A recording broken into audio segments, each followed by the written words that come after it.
Lawrence webale nnyo okubanga otulaze ebifaananyi kati katugende mu maaso twagala tutumirako Miss Independent ogamba otya Bridget ombuzeeko simanyi what happened but Bridget ombuzeeko nnyonyonyo then ali awo omulala waliwo abantu abajja bakomenti nga ku gundi zaffe vlog zaffe ez'enjawulo twagala obeebaza twawezeza emitwalo 36 twagala okweza emitwalo 4 twabagamba ono October bwe tutaweza mitwalo 4 tugenda kuba ekintu kino tukibalekera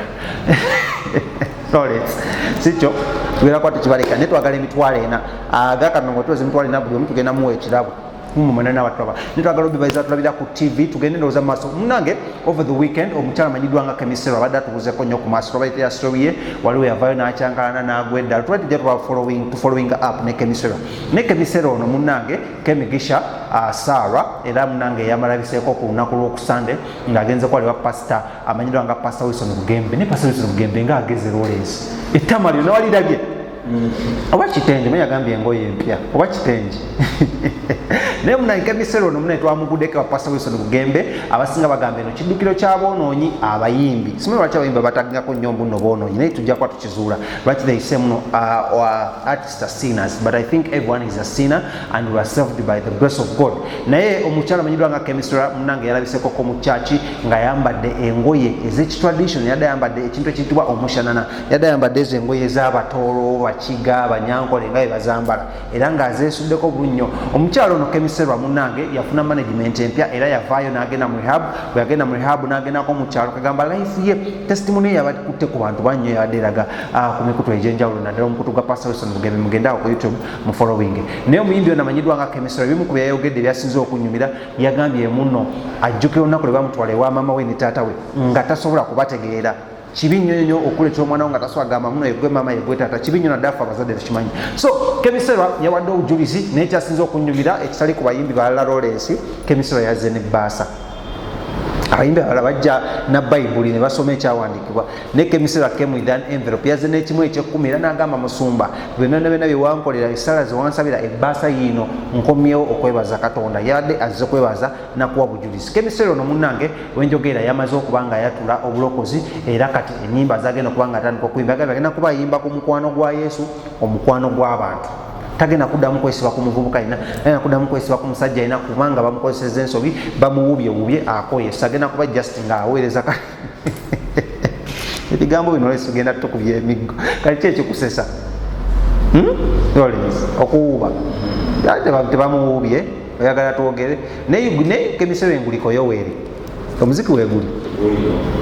akayimba keyayimbye okwogerako ki Lawrence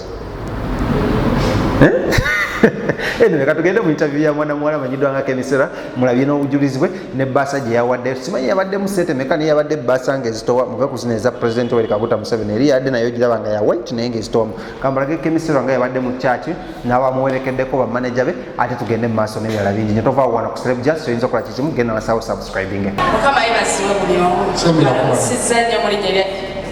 Katonda omulamu mukama yebaziwe abooluganda mu Yesu mukama yebaziwe amanya n'eddoboozi babita Kemisero nasemba okujja wano nga mutuufu embeera si nnungi nga ndi mulalu pasita nga simanyi biri ku nsi naye nga simanyi kyantuukako wabula neebaza mukama oyo atalya nguzi pasita wansabira n'empona bali kunsabira n'empona banange nayita mu kugezesebwa kungi ensi nenjogerako nenswaluka naye mukama nkwebaza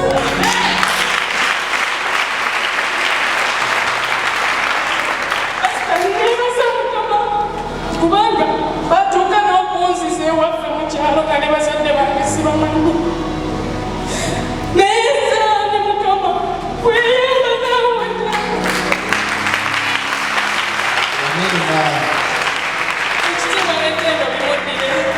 era neira okuva ne leero siriva ku mukama era kwekwata ku mukama era namuyimbiddeyo n'akayimba bakayita ogenda laba enjawulo wano waliwo amaanyi ga mukama kyekinfuula ow'enjawulo kuba ndika amaanyi ga mukama mukama mpise mu kino okunyumya nyumya nange nsembeza nyiga omutima gw'amanye waluma mbadde wansunennemu binyumya naye nga yanukula kubanga oli mukama mwebaza pasita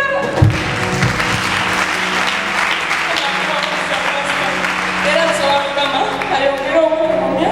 mbeere bulungi kubanga siri bulungi sinatereera bulungi kwetereza like financially siri fine naye nkimanyi mukama waali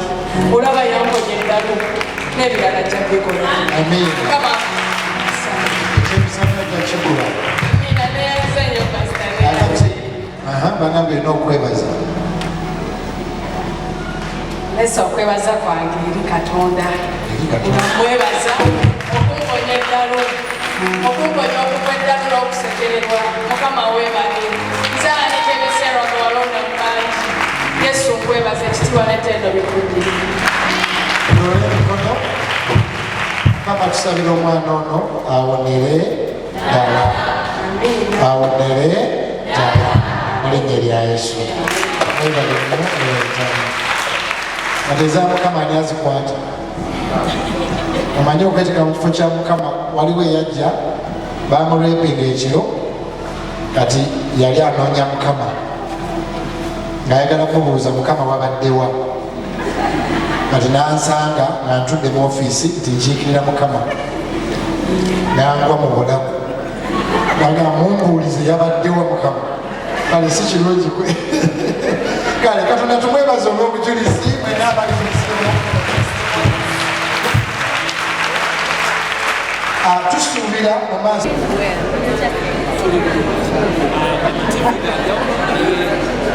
baseze okuba namawulire bonna twagala olunaku natuusanza ku kyaki ki ekiriwo ekiriwo badde nze kusabako naye bayina ddakaaaakwasa mwana wa yesu ebiseera omusijja omwana wa yesu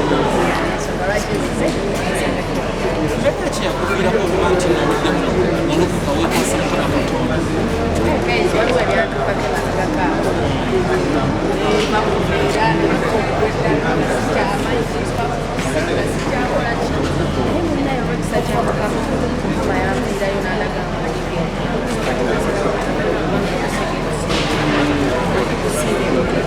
abensi naye so kati yekubo ate sigenda kikolala tukisanza pasita wilson mugenda abasumba bonna abalaki wilson mugenda era banaye omwana yonaazaala era omwana saba kunzaala ate nekyalo eyambako yansabira so kati esaala ze zanyamba yesu wenaakwata so ekyo kyebaliza ensonga lwaki eseeralidde tetwagala nnyo okudda mu byayita mabega naye wayita mu bizibu bingi tugambe nti no byebyakuviirako yes but kyakuyiga kikyebafunamu nga bizina byonna ebizibu biraddewo nedda ebintu byensi byali byatwala naye kati olwebizibu ebyo byenayita kyabeerawo awo bakulaba ekyokola abakulaba naye ekyokola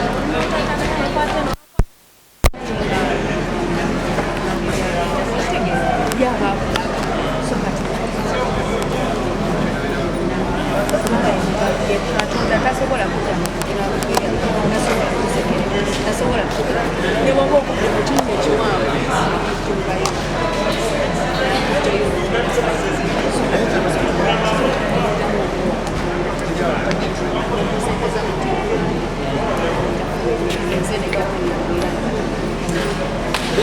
waliwo allegations ezaaliwo nti akebiseera yesimulade but drug abuse okozesa ebiyagalagala mukyona mwemulenja kati bye byakuviirako okubanga ova how it is that just nalwala nalina stress nalwala omusujja olimya mu bwongo nenkolaki nga gwali omusujja naye ngaebyadrugs abantu bangi bajja ne bakutuukirira nga mumwali neyeitugaga kachadi bank ne South Africa ne baleetera edami check yaliko Ramiti yaliko jjajjaniomala Ramiti Roy Superstar sente ezo wazifuna bannange byali abafere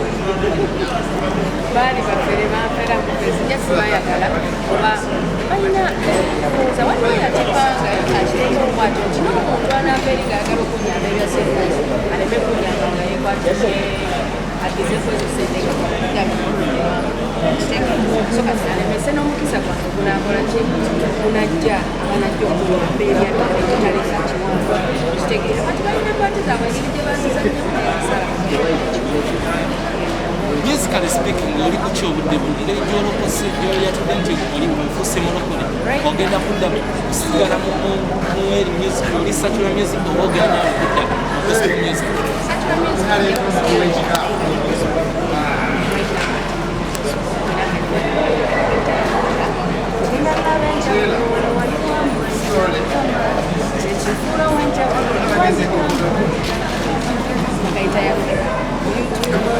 Kemisera Music, de karibu kwa Kemisera Music chekutekatora mwebaza kubanga babyafanyikalo anzikewa yansumula kubayita wekiriza abantu kiriza abantu basika kiriza abantu bankolako ebintu nebiranga n'omutwe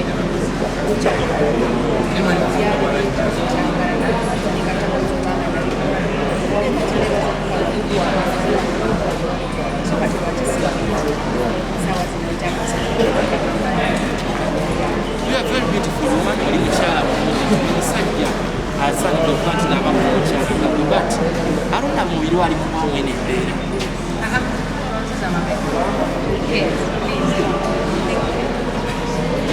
kalakata bufaanana project that is kanisa ziri abadde kanisa ya pastor Serugembe obugambo obusimba eri abalabi bo n'abawagizi bonna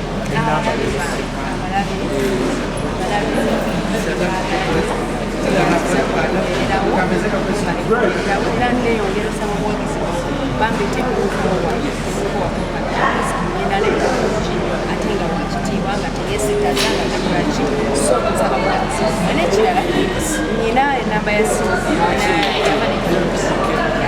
so abeera neetaaze nga neetaaze abadde bawa wonna waneetaaga okuyimpya embaawo so enamba eri 0757 48 enamba ya manager enamba ya manager so kati abeera neetaaze kumusero